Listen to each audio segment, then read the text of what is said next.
ఇప్పుడు ఇది చాలా తక్కువ వేసుకోవాలండి, బగారాకు జస్ట్ లైట్ స్మెల్ కోసము. బండ పువ్వు,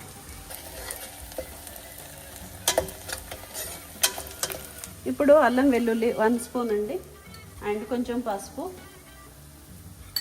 సాల్ట్, లైట్గా కరివేపాకు. దీన్ని ఇట్లా కలుపుకోవాలండి. మంచిగా కొద్దిగా ఆనియన్స్ కొంచెం బ్రౌన్ కాగానే ఇంకా మటన్ వేసేద్దాం.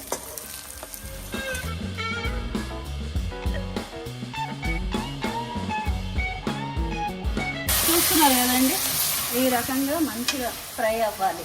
ఇప్పుడు కొంచెం కారము కొంచెం చిన్న మీద పెట్టుకోవాలండి. కారం అవన్నీ వేసేటప్పుడు కారం మేము కొంచెం తక్కువే తింటామండి, మీరు ఎంతైతే అవసరమో అంత వేసుకోండి. 2 స్పూన్స్ వేసాను.